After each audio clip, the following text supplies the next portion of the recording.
आपका यूनिक प्रज्ञान यूट्यूब परिवार में मैं प्रज्ञान सर हार्दिक स्वागत करता हूं, वंदन करता हूं, अभिनंदन करता हूं। प्यारे साथियों, हम लोग यूथ कंपटीशन टाइम्स बुक से विगत वर्ष पूछे गए प्रश्नों का अध्यायवार व्याख्यात्मक हल पढ़ रहे थे और इस अध्ययन श्रृंखला में आज हम लोग अध्ययन करने वाले हैं भारतीय एवं पाश्चात्य काव्यशास्त्र से संबंधित महत्वपूर्ण प्रश्नों का। तो इस पाठचर्या को प्रारंभ करें इससे पूर्व अगर वीडियो को पहली बार देख रहे हैं अथवा चैनल पर नए हैं तो कृपया चैनल को सब्सक्राइब, वीडियो को लाइक और शेयर करना बिल्कुल ना भूलें। तो सबसे पहले हम लोग काव्य के स्वरूप, लक्षण, गुण, दोष, शब्द शक्ति आदि से संबंधित प्रश्नों का अध्ययन करेंगे। देखते हैं आज का पहला प्रश्न। जब अर्थ ग्रहण अभिधा से न हो किंतु उससे संबद्ध हो, अर्थ ग्रहण कराने वाली शब्द शक्ति को आप क्या कहेंगे?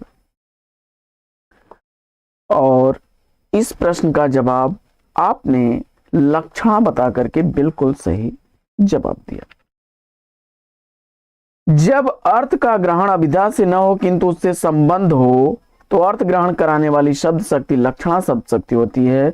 वे वाक्य जिनका साधारणतः शाब्दिक अर्थ और भावार्थ समान हो उसे अभिधा शब्द शक्ति कहते हैं।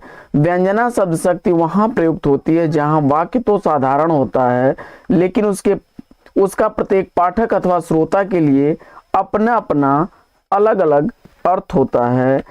शब्द की शक्तियां तीन प्रकार की होती हैं, अभिधा, लक्षणा और व्यंजना। बढ़ते हैं आगे और देखते हैं अगला प्रश्न। औचित्य के आधार पर होता है। औचित्य के आधार पर ही अर्थ और निर्णय होता है। विकल्प सी इसका राइट आंसर है। अगला प्रश्न। इसमें से कौन सी शब्द शक्ति का भेद नहीं है, इसका आपको जवाब बताना है। तो अभिधा, लक्षणा और व्यंजना शब्द शक्ति के भेद है, करुणा नहीं है। विकल्प बी इसका राइट आंसर हो जाएगा। अभिधा शब्द शक्ति शब्द के मुख्य अर्थ का बोध कराने वाली शब्द शक्ति को कहते हैं। लक्षणा मुख्यार्थ का बाधा होने पर रूढ़ या प्रयोजन से जिस शक्ति द्वारा अर्थ ग्रहण होता है वह लक्षणा शब्द शक्ति होती है। और जब अभिधा तथा लक्षणा द्वारा अर्थ ग्रहण नहीं होता तब जिस शक्ति के द्वारा अर्थ की प्रतीत होती है उस शब्द शक्ति को व्यंजना शब्द शक्ति कहते हैं। आगे, निम्नलिखित में से कौन सी कृति आई.ए. रिचर्ड्स की नहीं है? और इसमें आपने विकल्प सी कल्चर एंड अनार्की को चुना तो बिल्कुल सही जवाब। यह मैथ्यू अर्नोल्ड की रचना है। मैथ्यू अर्नोल्ड की रचना है।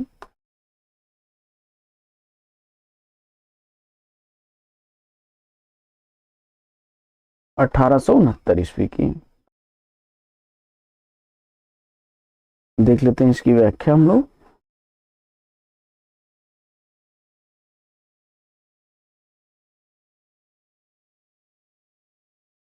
The peoples of literary criticism 1924 ईस्वी की, प्रैक्टिकल क्रिटिसिज्म 1929 ईस्वी, साइंस एंड पोएट्री 1926 ईस्वी, द फिलॉसफी ऑफ रेटरिक 1936 ईस्वी, इंटरप्रिटेशन इन टीचिंग ये आई.ए. रिचर्ड्स महोदय की रचनाएं हैं। जबकि culture and anarchy Matthew Arnold की रचना 1869 ईस्वी इसका रचना काल है। अगला प्रश्न है कि किस आचार्य ने वर्ण सौंदर्य को सभी अलंकारों से बढ़कर माना है? तो जवाब हो जाएगा भामा ने। विकल्प ए इसका राइट आंसर। आचार्य भामा ने वर्ण सौंदर्य को सभी अलंकारों से बढ़कर माना है। भामा अलंकार संप्रदाय के प्रवर्तक हैं। इनके ग्रंथ का नाम काव्यालंकार है। दंडी के काव्यशास्त्री ग्रंथ का नाम काव्यादर्श है।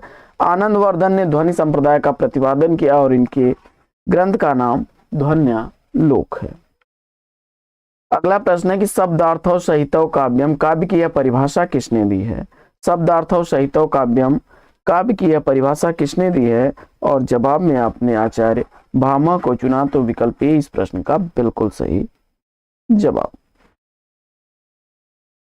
शब्दार्थौ सहितौ काव्यम यह काव्यालंकार से अवतरित भामा की उक्ति है। इसके बाद तद 200 शब्दार्थ सगुणा वन अलंकृति पुनः क्वापि मम्मट की है। वाक्यम रसात्मकम काव्यम विश्वनाथ की है। आगे, कौन से आचार्य ने चतुर्वर्ग की प्राप्ति को काव्य का प्रयोजन माना है? किस आचार्य के अनुसार चतुर्वर्ग की प्राप्ति ही काव्य का प्रयोजन है? तो जवाब हो जाएगा आचार्य भामा। आचार्य भामा ने चतुर्वर्ग की प्राप्ति को काव्य का प्रयोजन माना है। इनके अन्य काव्य प्रयोजन चतुर्वर्ग फल प्राप्ति, कीर्ति, सकल कला ज्ञान प्रीति हैं। वामन ने काव्य प्रयोजन में कीर्ति प्रीति को ही माना है। आनंदवर्धन ने काव्य प्रयोजन विनयन मुखीकरण प्रीति को माना है। और आचार्य कुंतक ने काव्य का प्रयोजन चतुर्वर्ग फल प्राप्ति, जाया सम्मति उपदेश, परमानंद और यश को माना है। आगे, आचार्य दंडी ने काव्य हेतु किसे माना है? आचार्य दंडी के अनुसार काव्य का हेतु क्या है? तो जवाब हो जाएगा प्रतिभा, शास्त्र ज्ञान और अभ्यास, तीनों। विकल्प डी इसका राइट आंसर हो जाएगा।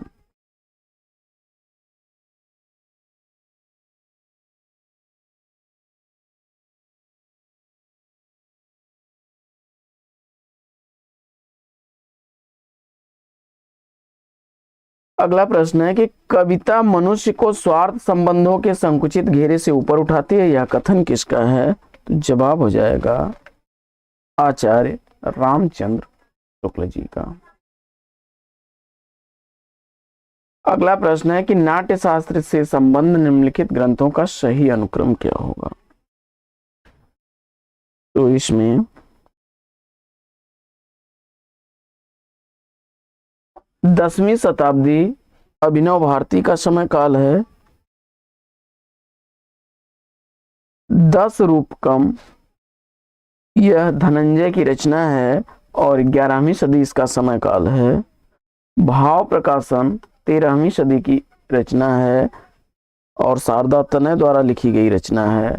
नाट्य दर्पण यह रामचंद्र गुणचंद्र की रचना है। 12वीं सदी इसका समय काल है। तो 10वीं, 11वीं, 12वीं, 13वीं यानी अभिनव भारती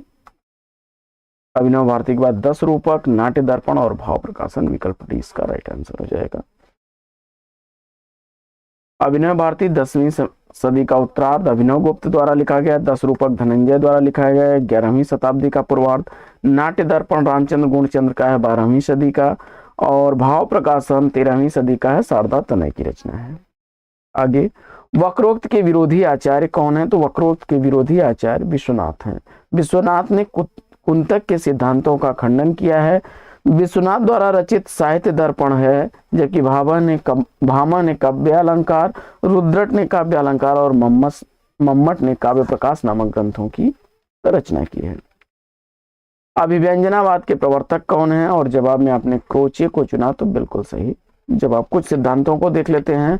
तो प्रत्ययवाद प्लेटो का है। अनुकृत या विरेचन त्रासदी अरस्तु का है।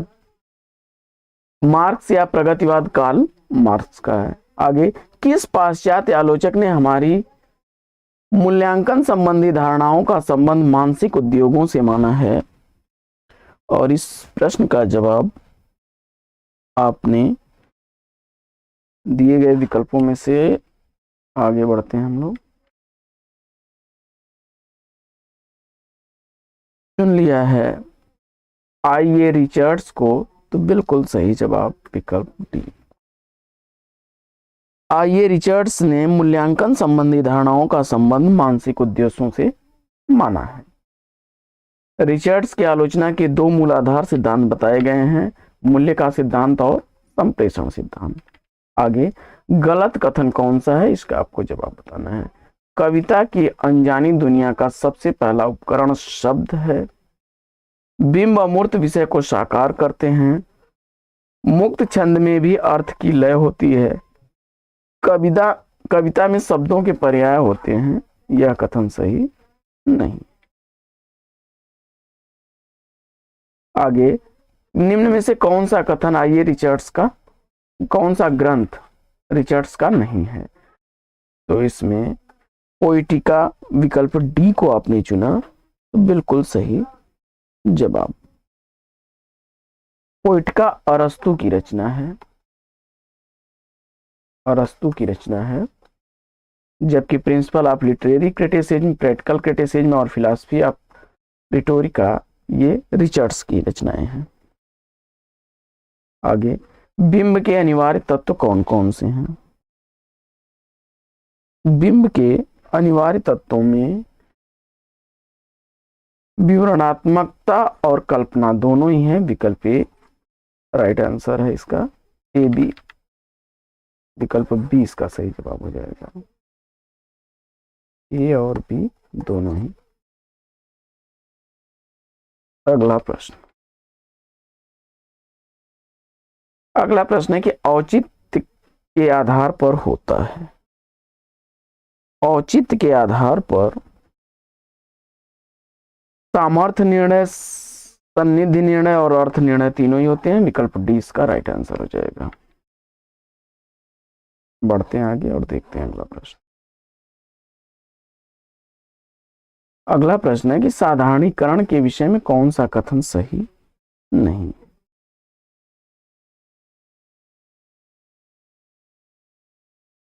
देखते हैं।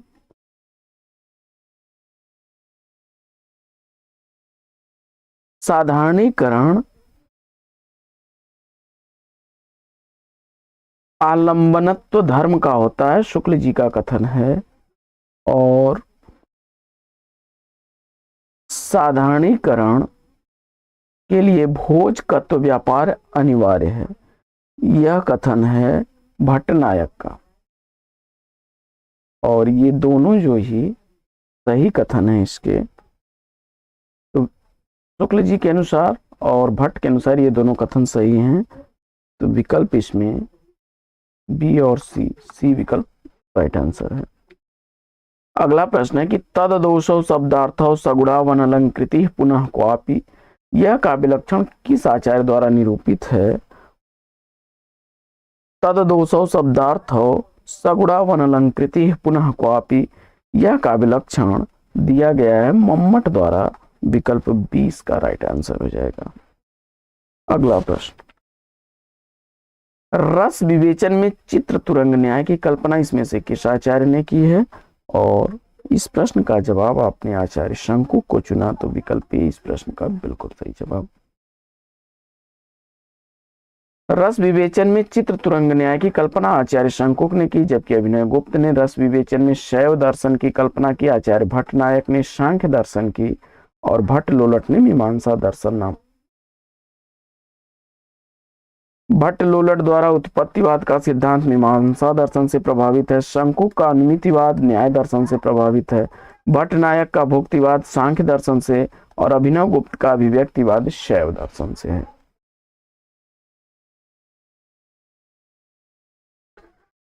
आगे, इनमें से किस आचार्य ने काव्य गुणों की संख्या 10 मानी है? तो भरत मुनि के अनुसार काव्य गुणों की संख्या 10 है। विकल्प डी इसका राइट आंसर है। आचार्य वामन ने 20 गुणों की कल्पना की है।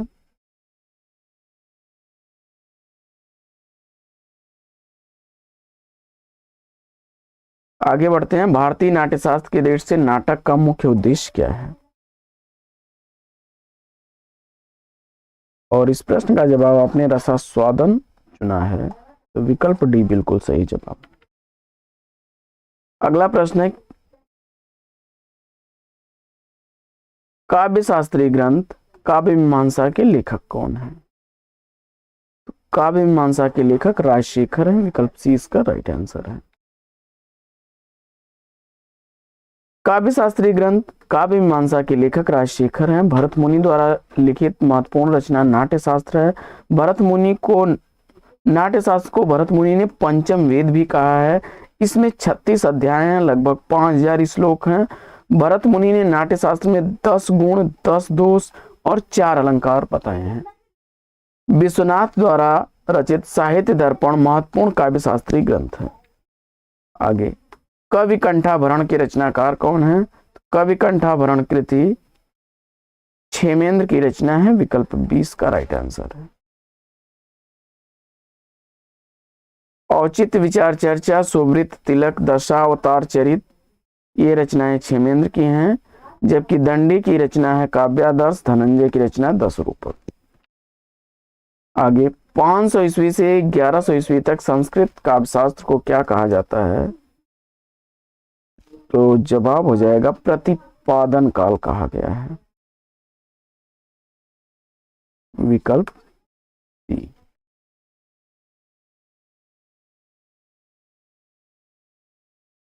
प्रतिभा व्युत्पत्ति मिश्र समवेते श्रेयस्यो इति, यह मत किस विद्वान का है?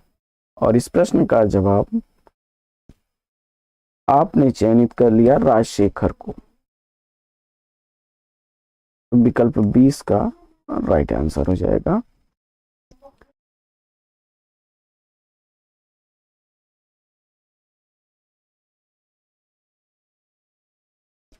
बढ़ते हैं आगे और देखते हैं, अरस्तु के अनुकरण सिद्धांत में कौन सी एक बात नहीं है? अरस्तु के अनुकरण सिद्धांत में कौन सी एक बात नहीं है, इसका आपको जवाब बताना है। और इस प्रश्न का जवाब आपने सेलेक्ट कर लिया कि काव्य प्रकृति का अनुकरण नहीं है, विकल्प डी इसका राइट आंसर हो जाएगा। कविता जगत की अनुकृति है, अनुकरण की प्रक्रिया आनंददायक है और अनुकरण से हमें शिक्षा मिलती है। आगे प्रिंसिपल ऑफ लिटरेरी क्रिटिसिज्म पुस्तक किसकी लिखी गई है? और इसका लेखक आपने बताया रिचर्ड्स महोदय को, विकल्प ए इस प्रश्न का राइट आंसर हो जाएगा। प्लेटो की पुस्तक युआन है, क्रोचे की एस्थेटिक है और इलियट की द सेकेंड ओड है। आगे किसकी मान्यता है कि औदात्य अभिव्यक्ति की उच्चता और उत्कृष्टता का नाम है? तो जवाब हो जाएगा लॉन्जाइनस का, विकल्प सी इसका राइट आंसर हो जाएगा। इनके द्वारा लिखा गया ग्रंथ पेरिहुसुस है और इस ग्रंथ का सर्वप्रथम प्रकाशन 1554 ईस्वी में हुआ था। पेरिहुसुस मूलतः रेटोरिक भाषण शास्त्र की पुस्तक है। मैथ्यू अर्नाल्ड का कल्चर एंड अनार्की और सार्ट या सार्थ का द नॉन्सी है। इनमें से कौन अलंकारवादी आचार्य नहीं है? जवाब हो जाएगा आनंदवर्धन ध्वनि संप्रदाय के आचार्य हैं, विकल्प डी इसका राइट आंसर हो जाएगा। भामा का काव्यालंकार, जयदेव का चंद्रालोक, आनंदवर्धन का ध्वन्यालोक और केशवदास की कवित्रियां प्रमुख ग्रंथ हैं। ब्रह्मानंद सहोदर किसे कहा गया है? ब्रह्मानंद सहोदर रस को कहा गया है, विकल्प ए इसका राइट आंसर है। वक्रोक्ति कुंतक प्रणेता है, वक्रोक्त के ध्वनि के प्रणेता है आनंदवर्धन और अलंकार के आचार्य भामा। रस को ब्रह्म सहोदर कहा गया है। बढ़ते हैं आगे।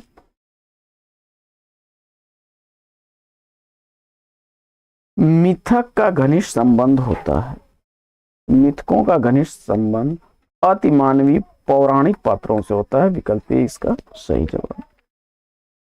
अगला प्रश्न है कि रमणीयार्थ प्रतिपादक शब्द काव्यम काव्य लक्षण से संबंधित यह कथन किसका है? तो जवाब हो जाएगा पंडितराज जगन्नाथ का।